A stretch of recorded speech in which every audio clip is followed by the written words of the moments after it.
లడ్డూల కోసం లైన్లో నిలబడ్డట్టే నిల్చున్న గీ గుండ్లన్నీ చూసి గిదేదో గుళ్ళె లైన్లు కట్టిన భక్తులు కావచ్చని అనుకునేరుళ్ళు.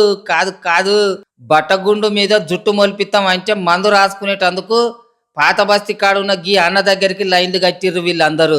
ఆడ కటింగ్ దుకాణం నడిపే గీ అన్న ఎసొంటి మొండి గుండు మీదనైనా ఎంచుకలు మొలిపిత్తా, నా దగ్గరున్న మందు గుండు మీద రాసుకున్నారంటే విగ్గు కంటే ఎక్కువ జుట్టు మొలుతుంది అని ప్రచారం చేసిండట.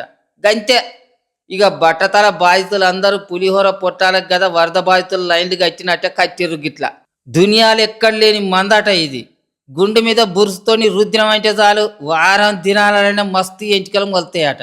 ఇక అన్నతోటి మందు రాసుకొని బట్టతల మీద జుట్టు మొలిపించుకోవాలని ఎండలకు గుండ్లు మండుతున్న ఓర్చుకొని మరి నిల్చున్నారు గిట్లా. బట్టతల మీద జుట్టు మొలిపించుడు అంటే ఎన్ని వేల రూపాయలు గుంజుతాడో అనే బాధ కూడా లేదు.